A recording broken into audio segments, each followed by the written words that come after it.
Hello দর্শক, welcome back to my channel cooking হাউজে আরও একটি নতুন রেসিপি দেখার জন্য সবাইকে ওয়েলকাম জানাচ্ছি। আজকের পর্বে শেয়ার করব করলা দিয়ে দুর্দান্ত স্বাদের ইউনিক একটি রেসিপি। আর এই করলার রেসিপিটা খেতে এতটাই টেস্টি, এতটাই সুস্বাদু যে আপনার মন চাইবে প্রতিদিন এটা বানিয়ে খেতে। আর যারা করলা কখনোই খান না বা খেতে পছন্দ করেন না, আশা করি তারাও এই রেসিপিটা অনেক এনজয় করে খাবে।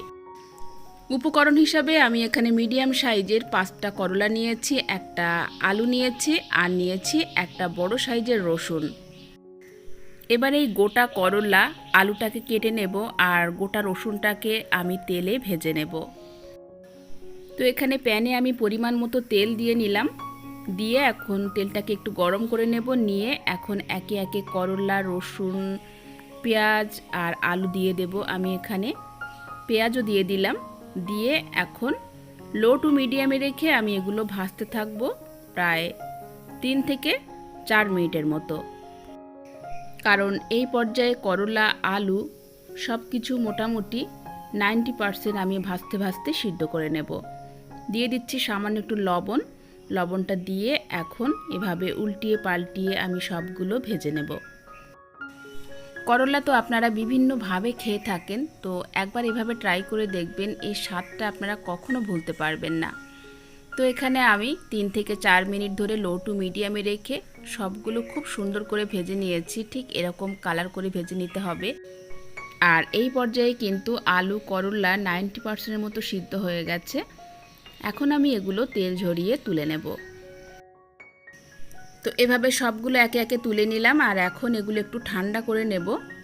এরপর আমি এগুলো কেটে নেব। প্রথমে পেঁয়াজটা কেটে নিচ্ছি, এভাবে ছোট ছোট টুকরো করে কেটে নেব। আর এরপর করলার ভিতরে যে দানা আছে তো সেগুলোও বার করে নেব। তবে আপনারা চাইলে কিন্তু করলার দানা সহ এটা মেখে নিতে পারেন। তো আমি এখানে ফেলে দিচ্ছি দানাগুলো, দিয়ে আমি হাত দিয়ে করলাগুলোকে ভালো করে একটু মেখে নেব। আমি রসুনের কোয়াগুলো ছাড়িয়ে নিয়েছি। এবার আমি পেঁয়াজ আর রসুনটাকে বাদ দিয়ে আলু আর করলাটাকে এভাবে হাত দিয়ে সুন্দর করে একটু মেখে নেব।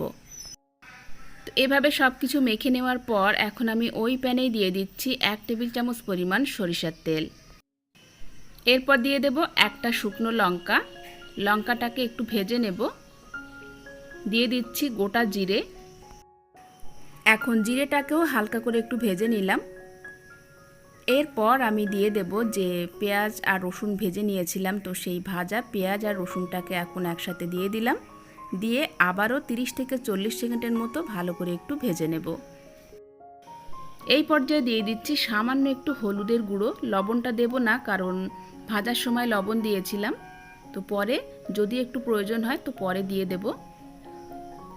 এরপর আমি দিয়ে দিচ্ছি যে করলাটা মাখিয়ে রেখেছিলাম, সেই মাখানো করলাটা দিয়ে এখন লো টু মিডিয়ামে রেখে প্রায় 1 থেকে 2 মিনিট ধরে আমি এটা ভেজে নেব। আর ভাজতে ভাজতে আপনারা নিজেরাই অনুভব করতে পারবেন খুব সুন্দর লোভনীয় একটা ফ্লেভার আসবে। আর ধীরে ধীরে কালারটাও চেঞ্জ হতে থাকবে, খুব সুন্দর একটা লোভনীয় কালার আসবে।